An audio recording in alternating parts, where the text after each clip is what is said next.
먼저 마인드맵부터 여러분들 좀 소개를 해드리려고 해요. 참고로 이 도구들은 여러분들의 생각을 단 한 페이지로 정리할 수 있는 그런 방법들을 좀 제시를 해줄 겁니다. 마인드맵 많이 보셨죠? 그럼 마인드맵을 누가 만든지 아시나요? 굳이 사실 이런 것을 알 필요가 있을까 이런 생각이 좀 들기도 합니다만 마인드맵, 로직트리, 만다라트 이런 도구들을 만든 유래와 역사를 알면 좀 더 가깝게 느껴져요. 마인드맵이라는 말은요, 마인드맵, 생각의 지도라는 뜻입니다. 그래서 생각을 방사형 구조라고 하거든요. 가운데 원 중심으로 해서 굵은 가지에서 얇은 가지로 더 얇은 가지로 꼬리에 꼬리를 물면서 지도처럼 생각을 정리하는 기법인데, 이 도구를 만든 사람은 누구냐면은 영국의 토니 부잔이라는 사람이 만들었어요. 그분은 마인드맵의 창시자이기도 하고요. 그리고 두뇌 개발 전문가라고 보시면 돼요. 왜 만들었냐? 이게 이제 참 와닿습니다. 그분이 1960년도에 대학원 다녔을 때래요. 대학원 다니면 뭘 많이 합니까? 공부를 많이 하죠. 뭘 많이 들여다보죠? 특히 논문을 많이 들여다보죠. 그러니까 정보와 지식이 너무너무 많은데, 봐야 될 게 많은데 직선적 사고방식이라고 해서 우리가 책 읽을 때 위에서 아래로, 왼쪽에서 오른쪽으로 읽잖아요. 그런 방식으로 지식을 습득하려고 하니까 그게 쉽지가 않았던 거예요. 어떤 건지 한번 보여드리겠습니다. 화면 보시죠. 예를 들어서 여러분들 한 5초 동안 빠르게 보세요. 보시면은 핵심 키워드 보이는지 한번 보세요. 자, 그리고 이거를 이젠 여러분들 논리 구조와 맥락이 보이는지 한번 파악해 보세요. 우리가 이제 공부를 할 때 이젠 이런 흐름으로 보죠. 여러분들 자연스럽게 위에서 아래로 봤죠.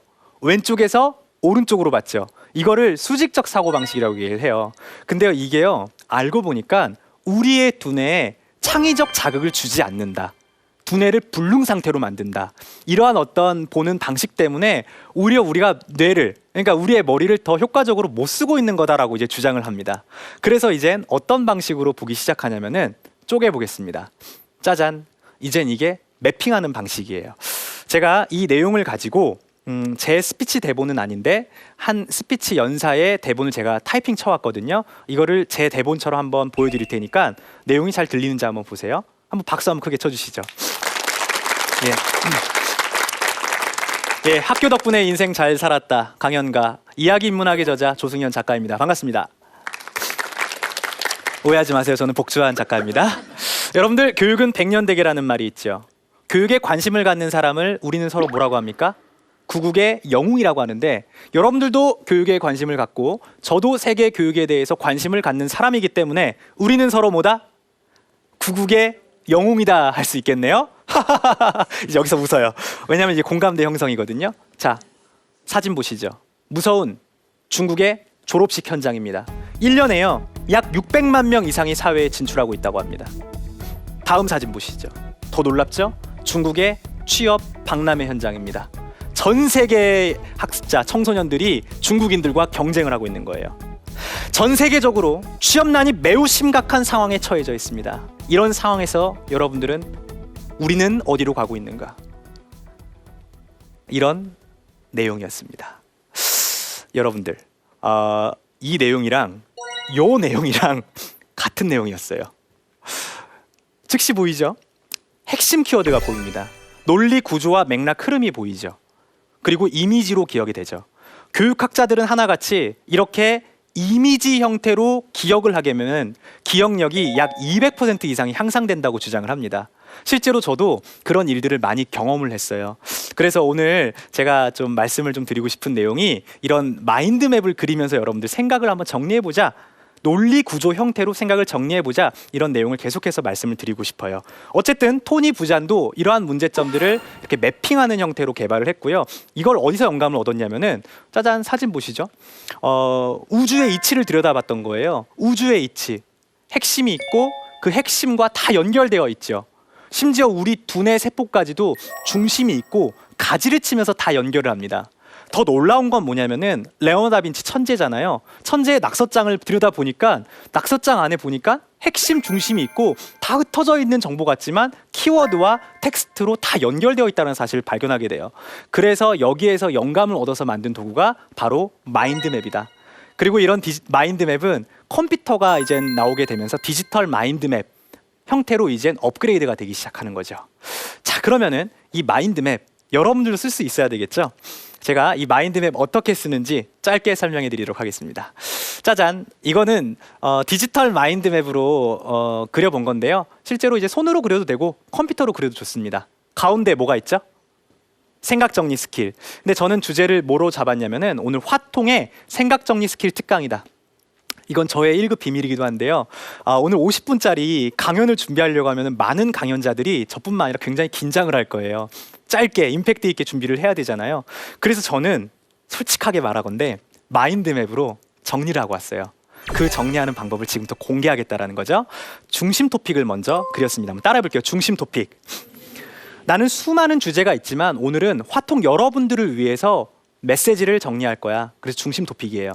중심 토픽 그린 다음에 따라해 볼게요. 주요 토픽. 그 수많은 주제 중에서 나는 저자 소개 필요성, 방법, 이게 핵심 내용이라고 생각하니까 이걸 큰 그림으로 그려볼 거야. 사실 이것보다 수많은 내용들이 있었는데 이걸 대분류를 한 거죠. 참고로 가지를 그릴 때는 시계 방향으로 그리시면 좋습니다. 왜냐하면 우리 두뇌가 편하니까요. 왼손잡이 있으세요? 왼손잡이는 어디로 그리면 될까요? 시계 반대 방향. 가까울수록 가지는 굵게, 멀어질수록 얇게 그려주시면 돼요. 참고로 마인드맵을 그릴 때는 그림을 그려주시면 좋은데 이렇게 그림을 그려주시면 좋은 이유가 뭐냐면은 하나의 그림 속에는 100개, 1000개의 상징어가 내포되어 있대요. 그래서 그림으로 생각을 하게 되면 더 많은 아이디어가 연상이 된다는 거죠. 근데 공교롭게도 마인드맵 포기하는 이유 중에 하나가 뭐냐면은 그림을 못 그려서랍니다. 그래서 여러분들 그림 못 그리셔도 포기하지 마시고 못 그리시면 키워드 중심으로 그리시면 되니까 계속해서 보시면 될 것 같아요. 그리고 나서 이젠 중심 토픽, 주요 토픽, 하위 토픽. 따라해볼게요. 하위 토픽. 구조는요 아무리 많아도 딱 이 세 가지밖에 없어요. 중심, 주요, 하위. 근데 여기서 이제 복잡해지지 않아요? 하위 토픽이 많아지니까. 다른 사람이 봐도 복잡하고 내가 봐도 복잡해집니다. 이때부터 이런 얘기가 나와요. 선생님, 마인드맵 쓰는데요 너무 복잡해서 못 쓰겠어요. 두 번째, 가지를 치려고 하는데 생각이 턱 하고 막혀요. 왜 그럴까요? 그래서 제가 하나씩 쪼개서 설명해 드릴게요. 한번 따라해 보겠습니다. 구조, 가지, 이게 생각 정리 원리예요. 구조는 중심, 주요, 하위가 있고 가지 역시 세 가지가 있어요. 첫 번째, 따라하겠습니다. 연상가지. 연상가지는 뭐냐면은 원숭이 엉덩이는 빨가면, 사과는 맛있으면, 바나나는 기르면 기차. 원숭이 엉덩이부터 어디까지 가버렸어요? 기차까지 갔죠. 연결성 있어요, 없어요? 크게 없죠. 그러나 아이디어는 많이 떠올랐다라는 거예요. 직관적으로 떠오를 수 있지만 논리의 개연성이 멀어지면 멀어질수록 좀 더 떨어질 수 있다라는 거. 이게 연상가지의 특징입니다. 보통 마인드맵 쓰면서 생각이 복잡하다고 말씀하시는 분들은 이 연상가지를 많이 쓰시는 거예요. 아이디어를 많이 발상하고 싶을 때는 이 가지를 쓰시면 돼요. 저 같은 경우는 필요성에서 세 가지를 얘기했고 스마트한 세상, 인공지능, 스마트 못한 세상. 아까 얘기했던 거죠. 콘텐츠 가치를 인정받는 세상, 블로그, 유튜브 강연, 생각 정리부터 시작하자. 이 얘기를 했던 거죠. 두 번째 한번 따라 보겠습니다. 분류가지. 아리스토텔레스라는 사람이 있어요. 논리학이라는 개념에서 만물이 생긴 뒤로 언어가 생긴 이유는 이 언어로 하여금 만물을 분류하고 정리하기 위해서다. 이런 멋진 얘기를 합니다. 보시죠. 마인드맵이 생각 정리 도구라고 불리는 이유는 이렇게 쪼개서 분류할 수 있기 때문에 그래요. 쪼개지는 거 보이시나요? 이름, 저자, 제 책 3권 이렇게 쪼개지죠. 강사인데 어디서 활동한지 쪼개지죠. 이렇게 분류를 하시면 되는데 분류할 때 팁만 하나만 알려드릴게요. 사과, 배, 감, 귤 한마디로 하면 상추, 배추, 오이, 토마토 한마디로 하면 오케이. 그러면은 과일과 채소 한마디로 하면 머릿속 새하얘지죠. 여기부터 정리가 안 되는 겁니다. 어떤 분들은요 자연 이래요, 식물 이래요. 틀린 건 아니거든요. 근데 이걸 뭐라고 얘기하냐면은 논리적 최상위 개념이라고 얘기를 해요. 그렇게 얘기해버리면 추상적인데 틀린 건 아니, 추상적이다. 그래서 우리는 따라해 볼게요. 직상위 개념. 과일과 채소 바로 위에 있는 직상위 개념들을 알고 계시면 좋아요. 우리 아까 시장 많이 다니시는 것 같아요. 과일, 채소 합치면 과채, 그렇죠? 청과, 이거를 떠올리시는 게 핵심이에요. 이번에는 방법입니다. 방법은 크게 3가지가 있습니다. 생각을 시각화하라, 도구를 활용하라, 원리를 이용하라. 시각화 어떻게 할 수 있을까요? 논리 구조로 원페이지로 해라. 그리고 생각 정리 도구 어떤 게 있는데요? 스스로 자문자답했죠. 마인드맵, 만다라트, 로직 트리. 그리고 생각 정리 원리는 어떻게 합니까? 질문하고 그것은 바로 육하 원칙입니다. 이런 형태로 생각을 확장해서 정리하면은 이렇게 한 페이지가 나오게 되는데요. 이렇게 한 페이지가 나오게 되면은 이 전체적인 논리 흐름이 눈에 보이기 때문에 이걸 가지고 이제 스피치를 해낼 수가 있어요. 한번 보여드리겠습니다. 이번엔 제 거예요. 박수 한번 좀 크게 쳐주세요. 네. 지금까지 한 페이지로 정리한 내용을 좀 소개를 해드리도록 하겠습니다. 화통 오늘 특강에서 여러분들에게 어떤 내용을 제가 가지고 왔냐, 생각 정리 스킬 한 페이지로 정리하는 모습을 지금 보여드리려고 합니다. 저는요 이름이 뭐죠? 복주환, 예명인 것은 비밀입니다. 저는 생각 정리 스킬 스피치 기획력의 저자입니다. 전국적으로 강의를 하고 있고요. 생각 정리가 왜 필요할까요? 지금 전 세계적으로 매우 스마트한 세상에 살고 있어요.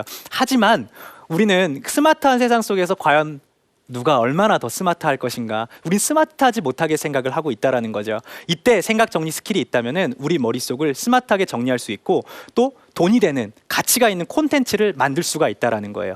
그럼 생각 정리 어떻게 할까요? 세 가지가 있습니다.